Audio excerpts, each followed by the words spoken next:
अंजनगाव कारेगाव गटाच्या वरोडे गावात आपण आहोत। खरं तर या ठिकाणी जिल्हा परिषदेच्या राष्ट्रवादी काँग्रेसच्या उमेदवार आहेत ज्योतिवहिनी पाचुनकर आणि निर्मलाताई नवले यांचं कशा पद्धतीने वरोडे गावच्या या ठिकाणच्या लोकांनी स्वागत केलंय आपण जाणून घेऊ। दादा, आज आपल्या गावामध्ये खरं तर या ठिकाणी ज्योतिवहिनी आल्यात, निर्मलाताई आल्यात, कशा पद्धतीने गावात स्वागत करण्यात आलं? या ठिकाणी आताच पुणे महानगरपालिकेमध्ये आमच्या नगरसेविका आदरणीय तृप्तीताई संतोषदादा बर्णे यांच्या वाढदिवसाचं औचित्य साधून आज या ठिकाणी हळदी कुंकवाचा कार्यक्रम आम्ही ठेवला होता।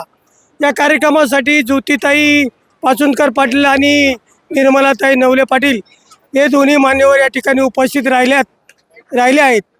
आणि खरं सांगायचं म्हटलं तर आदरणीय दिलीपरावजी वळसे पाटील साहेब यांच्या माध्यमातून वरोडे गावाचा खऱ्या अर्थानं चेहरामोहरा बदलला आहे। त्याच्या मागचं नेमकं कारण असं आहे की गेल्या 20 वर्षापूर्वी आमच्या गावाला साधं पाणी प्यायला सुद्धा नसायचं, परंतु आदरणीय वळसे पाटील साहेब आणि मानसिंगभाई पाचुनकर पाटील यांच्या माध्यमातून वरोडे गावामध्ये कॅनेलची जरी आम्हाला परवानगी नव्हती, परंतु त्यांच्या प्रयत्नातून आम्ही उचल पाणी घेऊन आज वरोडे गावामध्ये 100% शेती आमची बागायताखाली आलेली आहे। या ठिकाणी कितीतरी एकर ऊस, कांदे असं प्रकारचे असंख्य पिकं आम्ही गेले वर्षभर घेत असतो। त्या माध्यमातून आमची मुलं चांगल्या प्रकारचं शिक्षण घेऊ लागली। अत्यंत गरीब प्रकारचे असं आमचं गाव होतं, परंतु मानसिंगभाई पाचुनकर पाटील यांनी आणि आमचे खऱ्या अर्थानं आमचे मार्गदर्शक संतोषदादा बर्णे यांच्या माध्यमातून या गावाचा कायापालट झाला आहे।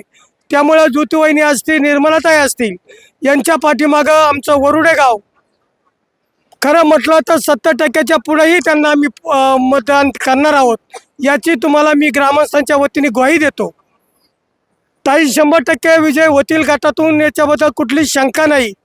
कारण बायांचं आणि आमच्या दादांचं असेल, वळसे पाटील साहेबांचं यांचं काम, रस्ते असतील, मुलांच्या शाळांचं ॲडमिशन असेल, दवाखान्याची कामं असतील, सर्व प्रकारची कामं मानसिंगभाई पाचुनकर पाटील यांच्या माध्यमातून आणि आमचे दादा संतोषदादा बर्णे यांच्या माध्यमातून आम्ही त्यांच्याकडून करून घेत असतो। वरोडे गावामध्ये कुठल्याही प्रकारचा त्यांना या ठिकाणी अडचण यायचं कारण नाही। त्याच्या मागचं कारण आम्ही ज्यांना देव मानतो, संतोषदादा बर्णे यांनी आम्हाला शब्द दिला आहे, त्या शब्दाचं वरोडे ग्रामस्थ काटेकोरपणे पालन करतील आणि भरपूर असं मतदान वरोडे गावातून त्यांना या ठिकाणाहून आम्ही देणार आहे।